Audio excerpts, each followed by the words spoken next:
Students, पिछले lecture में हमने स्टडी किया था टेक्सोनॉमिकल एड्स में सबसे पहले हमने क्या स्टडी किया, हर्बेरियम किसे बोलते हैं, उसमें उसका प्रोसीजर क्या है, कैसे हर्बेरियम में प्लांट्स को प्रिजर्व किया जाता है। फिर हमने पढ़ा था कि यूजेस ऑफ हर्बेरियम क्या है।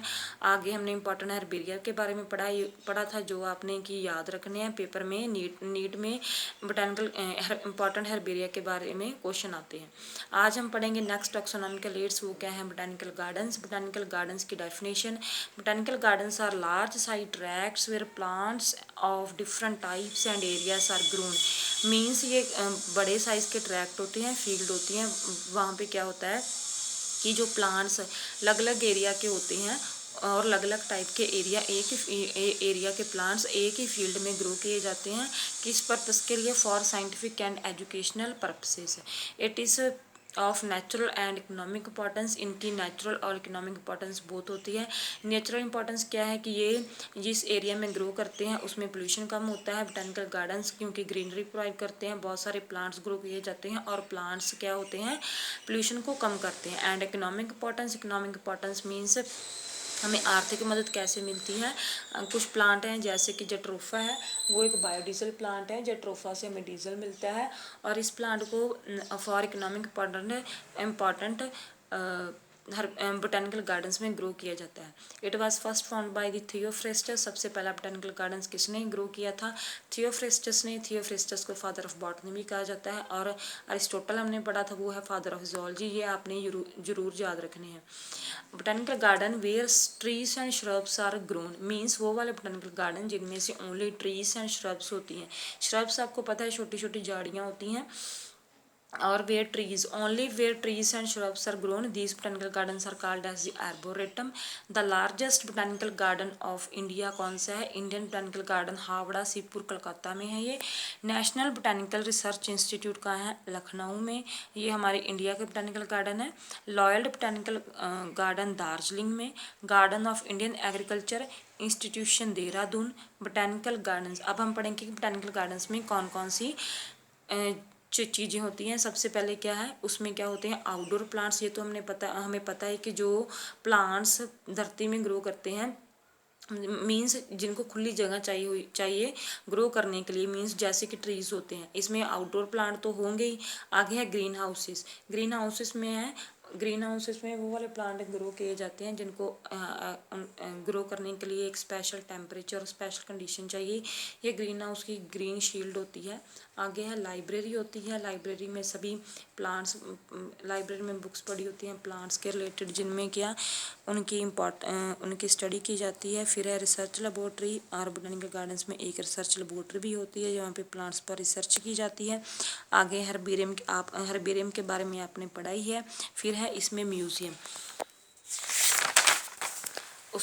उसके आगे हम पढ़ेंगे role of the botanical garden, providing plant material for comparative taxonomy studies. Means जैसे कि हमने प्लांट्स की टेक्सोनॉमी की स्टडीज़ को कंपेयर करना है, इसके लिए हमें बहुत सारा प्लांट मटेरियल चाहिए जो कि हमें बोटानिकल गार्डन से मिलता है। Function as acclimatization centre, means एक ही जगह से जहाँ से हमें डिफरेंट प्लांट्स मिल जाते हैं for exotic plants of economic importance. Acclimatisation का मीन्स है इंफॉर्मेशन स्टोर करके रखते हैं। वो वाले प्लांट जो कि इकोनॉमिकली इंपॉर्टेंट है लेकिन एक्जॉटिक प्लांट्स है, मीन्स वो ख़त्म होने के कगार पर है, उनके लिए ऐसा इंफॉर्मेशन स्टोर करके रखते हैं। Improve the environment and provide greenery, means ये मैंने आपको पहले भी बोला है कि बोटानिकल गार्डन्स में बहुत सारे प्लांट्स होते हैं और प्लांट्स हैं इन्वायरमेंट को इम्प्रूव करते हैं, पोल्यूशन फ्री करते हैं, ग्रीनरी प्रोवाइड करते हैं। And purify the oxygen purify the air को प्योरीफाई करते हैं ताकि हमें अच्छी हवा मिल सके। And serve as habitat for many elements, means botanical gardens में फ्लोरा होता है और यहाँ पे जिस जगह पे फ्लोरा होता है उसमें फौना भी जरूर होता है, तो ये एक हैबिटेट प्रोवाइड करते हैं एनिमल्स के लिए, मीन्स जो बर्ड्स हैं, एनिमल्स हैं, बर्ड्स हैं जो ट्रीज़ पर अपने घोंसले डाल लेती हैं, और एनिमल्स हैं जो कि प्लांट्स में सर्वाइव करते हैं, वो भी बोटैनिकल गार्डन्स में होते हैं। आगे है म्यूजियम। म्यूजियम क्या है? Museum is an institution where artistic and educational material is place for the public. Means public के लिए वहाँ पे मटेरियल को रखा जाता है, एक इंस्टीट्यूशन है वहाँ पे कि पब्लिक के लिए एक मटेरियल को रखा जाता है। Museum are generally set up in educational institution में इनको बनाया जाता है। Only those plant are preserves. Museum और हर्बेरियम में क्या डिफरेंस है कि म्यूजियम में वो वाले प्लांट्स को प्रिजर्व किया जाता है which can not be kept in herbaria. Means वो वाले प्लांट जिनको हम हर्बेरिया में नहीं रख सकते, मीन्स वो वाले प्लांट जिनको हम अपनी हर्बेरियम शीट्स में फाइल्स पे नहीं लगा सकते, हम उनको सुखा नहीं सकते, वो पानी के बिना रह नहीं सकते, जैसे कि एल्गी हो गए, फंजाई हो गए एंड फर्न्स हो गए, कि इनको क्या है कि हम अपनी हर्बेरियम फाइल्स पे नहीं लगा सकते, इसलिए इन प्लांट्स को छोटी बॉटल्स में स्टोर किया जाता है प्रिजर्वेटिव मटेरियल को डाल के, जैसे कि एल्गी है। आगे है म्यूजियम। कौन कौन से म्यूजियम है? एंथ्रोपोलॉजिकल म्यूजियम कहाँ पे है? अंडमान एंड निकोबार आइलैंड में। Forest museum, national museum of natural history Delhi में, prince of Wales museum Mumbai में, इंडियन म्यूजियम कोलकाता में एंड महाराजा स्वामी मान सिंह म्यूजियम जयपुर। और कुछ तो म्यूजियम ऐसे होते हैं कि वहाँ पे सिर्फ ओनली एक ही टाइप के एनिमल्स और प्लांट्स मिलेंगे, जैसे कि स्नेक के लिए एक अलग से म्यूजियम है और रेप्टाइल्स के लिए एक अलग से म्यूजियम है। वहाँ पे आपको ओनली स्नेक्स मिलेंगे, एक म्यूजियम में आपको ओनली रेप्टाइल्स मिलेंगे। एनिमल्स आर प्रिजर्व, जैसे कि प्लांट्स को प्रिजर्व किया जाता है वैसे ही एनिमल्स को भी प्रिजर्व किया जाता है। Animals are preserved in chemical solution. Chemical solution कौन सा यूज़ करते हैं प्रिजर्वेशन के लिए? Formalin as well as stuffed and skeleton form. Means इसमें क्या है कि एनिमल्स को, जो तो छोटे एनिमल है उनको तो हम फॉर्मेलिन में प्रिजर्व कर लेंगे, जैसे कि कॉकरोच हो गए, स्नेक्स हो गए, इनको हम ऐसे ही प्रिजर्व कर लेते हैं। लेकिन जो बड़े एनिमल्स हैं जैसे कि जो एनिमल्स एक्सटिंक्ट हो चुके हैं, जैसे कि डायनासोर, उनके जो स्केलेटन को तो हम प्रिजर्व कर सकते हैं, लेकिन जैसे उनकी आइज़ होगी और उनके अंदर के पार्ट इंटरनल ऑर्गन्स होगी, उनको हम कैसे प्रिजर्व करते हैं? उनको क्या है कि उनकी स्किन को निकाल के उनके अंदर के पार्ट्स, जैसे रिब्स हो गए, वो अलग से पार्ट है, उनको प्रिजर्व करके रखते हैं। और जो इंटरनल ऑर्गन्स को प्रिजर्व करते हैं उसको स्टफ्ड ऑर्गन्स बोलते हैं। The collected specimen are correctly identified and label. जैसे कि हमने प्लांट्स में पढ़ा था कि जो भी स्पेसिमेन को कलेक्ट किया गया उनको पहले आइडेंटिफाई करते हैं, फिर उनको लेबल किया जाता है। And they are stored as a catalogue and they are stored, इनको जब स्टोर करते हैं and catalogue is prepared for future reference. Means इनके लिए एक कैटलॉग अलग से बनाया जाता है अल्फ़ाबेटिकल ऑर्डर में कि कौन से ड्रॉअर में, कौन सी अलमीरा में कौन से एनिमल को प्रिजर्व किया जाता है, और कैटलॉग के ऊपर इनकी इन्फॉर्मेशन लिखी जाती है, ये कौन सा जीनस है, कौन सा स्पीशीज है और कौन सी सीरीज में ये एनिमल्स पड़े हुए हैं। The objective of preparing a museum is to record information for taxonomical study. जैसे कि प्लांट्स में टैक्सोनॉमिकल स्टडी के लिए बोटैनिकल गार्डन्स होते हैं, वैसे एनिमल का म्यूजियम का प्रिपरेशन का क्या ऑब्जेक्टिव है कि टैक्सोनॉमिकल स्टडीज़ के लिए इनके इन्फॉर्मेशन को स्टोर करके रखते हैं। Specimen are preserved in container or jars in preservative solution. Specimens को क्या है कि कांच के जार होते हैं जिनसे हम जो कि रिफ्लेक्टेड होते हैं, इनसे हम देख सकते हैं और उनको एक प्रिजर्वेटिव सॉल्यूशन में प्रिजर्व किया जाता है। Birds and mammals are usually stuffed and preserved. जो बर्ड्स होते हैं और मैमल्स, यहाँ पे मैमल्स की स्पेलिंग गलत है, MAMMALS, डबल M होना है।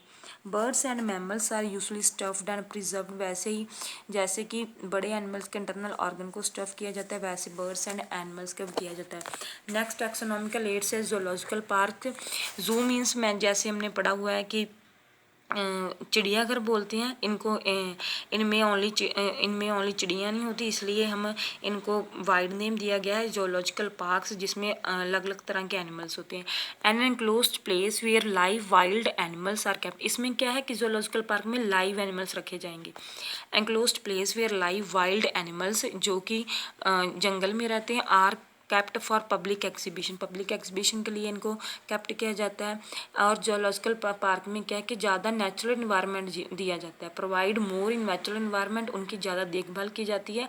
वहाँ पे हर एनिमल का जो भी उनको की बीमारी होती है हर रोज़ डॉक्टर भी विजिट करते हैं, उनको स्पेशल मेडिसिन ट्रीटमेंट भी दी जाती है।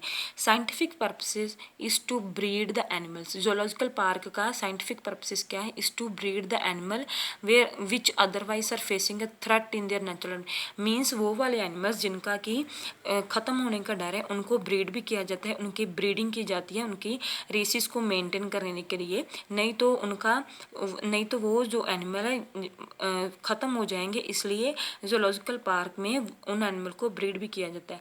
Place where animals are kept in protected environment for human care, ये क्या है कि एक एनिमल्स के लिए वो वाली प्लेस है जिनमें उनकी देखभाल की जाती है, ह्यूमन केयर भी इनको दी जाती है।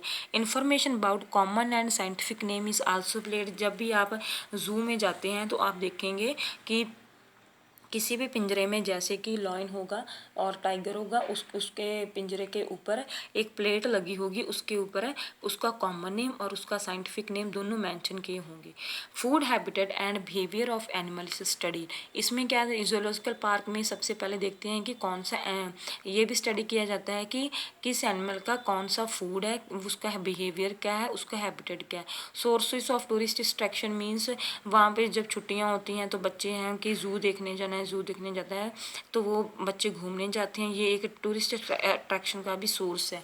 की स्कीम की है नेक्स्ट टैक्सोनॉमिकल एड है, scheme for identification of plant and animals is known as key, means हम प्लांट्स और एनिमल को आइडेंटिफाई करने के लिए कौन सी स्कीम यूज़ करते हैं उसको हम की बोलते हैं। The term key refers to a set of alternate character, means कौन से हमने अल्टरनेट करैक्टर को स्टडी किया है उसे हम की बोलते हैं। Alternate character means in such a manner to identify organism, means एक की करैक्टर को हम एक सीरीज में चलेंगे, उसके ऊपर हम उस सीरीज़ के ऊपर हर एक एनिमल और प्लांट के करैक्टर को स्टडी करेंगे। Taxonomical keys are based on contrasting character generally in pair called couplet, इसमें क्या है कि केस में कि एनिमल्स के जैसे कि इनके ईयर्स कैसे हैं उनको कपलेट में स्टडी किया जाता है। इन दो एनिमल को कंपेयर किया जाए कि इनकी आइज़ कैसी हैं, इनके ऊपर विंग्स कैसे हैं, विंग्स के ऊपर whether the wings are winged और not, whether their scale on their presence of scales और स्केल्स ऑन विंग्स और नॉट, इन सब कैरेक्टर को कंपैरेटिव स्टडी की जाती है। इसके लिए इनको हम जो character generally in pair study किए जाते हैं इनको हम कपलेट बोलते हैं। It represent the choice made between the opposite options, कि दो ऑपोजिट ऑप्शन है उनमें हमने चॉइस करनी है। ईच स्टेटमेंट इनकी हर एक स्टेटमेंट जो की में की जाती है उसको क्या बोलते हैं, lead and the other taxonomical leads, और जो अलग अलग से टैक्सोनॉमिकल लीड्स हैं वो क्या है, monograph, manual, flora, catalogue, publication etcetera. सबसे पहले है मोनोग्राफ क्या है, monograph give comprehensive account of complete compilation of available information of any one family और genus at a given type. For example monograph of a genus Pinus, mono means single, हम monograph में क्या है कि एक single को study किया जाएगा, एक सिंगल जीनस की पूरी डिटेल रखी जाएगी। Give comprehensive account of complete compilation of available, means जिस जीनस को हम स्टडी करेंगे उनकी कंप्लीट इंफॉर्मेशन को इसमें इकट्ठा किया जाएगा ऑफ वन फैमिली, या फिर इसमें हम मोनोग्राफ क्या बनाते हैं, या फिर हम एक फैमिली का बनाते हैं, या फिर हम मोनोग्राफ स्टडी करते हैं एक जीनस का, और उस फैमिली के जितने करैक्टर हैं वो मोनोग्राफ मोनोग्राफ में रखे जाएंगे। वैसे ही अगर एक जीनस को हम स्टडी करते हैं, एक जीनस के क्या क्या करैक्टर हैं, एक जीनस की कौन कौन सी स्पीशीज़ हैं, कितनी स्पीशीज़ हैं, वो सब हम मोनोग्राफ में स्टडी किए जाएंगे। For example monograph of genus Pinus, एक पाइनस है, ये एक जिम्नोस्पर्म है। अगर हम जीनस पाइनस के मोनोग्राफ को स्टडी करेंगे तो इसकी हम डिटेल इन्फॉर्मेशन रखेंगे कि पाइनस में कितनी स्पीशीज़ है, पाइनस के कौन कौन से करैक्टर हैं, कौन किस एरिया में किस टेम्परेचर में पाइनस ग्रो करते हैं, ये सभी डिटेल इन्फॉर्मेशन मोनोग्राफ में होगी। आगे है manuals. Manuals contain information about area covered, keys and description of family, genus and species. Manuals में क्या है कि इसमें उसमें क्या है कि ओनली फैमिली और जीनस को स्टडी किया जाएगा। इसमें स्टडी करेंगे कौन सा एरिया कवर्ड है कि एक अगर फैमिली है और अगर एक जीनस है उसने कितने एरिया को कवर किया है, उसकी कितनी कीज़ या मीन्स कौन कौन से हम कपलेट्स यूज़ कर रहे हैं उनको स्टडी करने के लिए, and description of family, genus and species. ये तीनों मैनुअल में फैमिली की डिस्क्रिप्शन, जीनस की डिस्क्रिप्शन और स्पीशीज़ की डिस्क्रिप्शन भी दी जाएगी। आगे क्या है publications. Publications like periodical and dictionaries are brought out to provide information about new addition and update information। जैसे कि साइंटिस्ट हैं वो अपनी नई नई पब्लिकेशन देते हैं। इसमें क्या है कि period wise, periodically means period wise according to the from the lowest to the highest period में क्या इंफॉर्मेशन स्टोर की जाएगी। डिक्शनरीज में आर ब्रॉट आउट, इसके बारे में कि कोई भी प्लांट की किसी भी साइंटिस्ट ने कोई भी प्लांट की स्टडी की है तो उसमें उसके बारे में उसने क्या लिखा है उसको डिक्शनरीज में उसकी इन्फॉर्मेशन को प्रोवाइड किया जाता है। About new editions and update information कि कोई भी साइंटिस्ट अगर कोई प्लांट को स्टडी कर रहा है तो उसकी अपडेटेड इन्फॉर्मेशन क्या है, उसमें न्यू क्या ऐड हुआ है उस प्लांट के बारे में, वो सब पब्लिकेशन में ऐड किया जाता है। अब फ्लोरा आगे है flora. Flora contain the actual account of habitat and distribution of plant of a given area. Flora में क्या है कि प्लांट का क्या हैबिटेट है, कौन सी जगह में वो ग्रो करता है, और किस एरिया में प्लांट की डिस्ट्रीब्यूशन क्या है उसके बारे में सारी इन्फॉर्मेशन इकट्ठी की जाती है। There are 7 flora in India. India में 7 फ्लोरा हैं, ये आपने याद करने हैं। Flora of British India written by J.D. Hooker. Flora of Delhi ये कि महेश्वरी। इसमें क्या है कि फ्लोरा ऑफ ब्रिटिश इंडिया है तो इसमें क्या है कि ब्रिटिश इंडिया में कौन कौन से फ्लोरा हैं, उनका हैबिटेट क्या है और ब्रिटिश इंडिया में कौन कौन से प्लांट्स पाए जाते हैं, वो उस सब की इन्फॉर्मेशन J.D. हुकर में इसमें लिखी है। नेक्स्ट है फ्लोरा ऑफ दिल्ली, तो इसमें क्या है दिल्ली के फ्लोरा में बारे में लिखा है। Flora Simlensis, flora of Delhi किसने लिखा है J.K. महेश्वरी में। Flora Simlensis H. कोलेट ने। Flora of Bombay T. Cooke ने। आगे क्या है catalogue. Catalogue contain alphabetical arrangement of species found in particular area. Catalogue में क्या है अगर एक पार्टिकुलर एरिया में जो भी स्पीशीज पाए जाते हैं उसका अल्फ़ाबेटिकली अरेंजमेंट किया जाता है according to the alphabets ABCD। कौन कौन से स्पीशीज उस एरिया में पाए जाते हैं और वो सब कैटालॉग में रखे जाते हैं। This is the completion of our chapter. और sorry not this is not. आगे हम पढ़ेंगे टैक्सोनॉमिकल एड्स के बारे में। We will start with our new topic.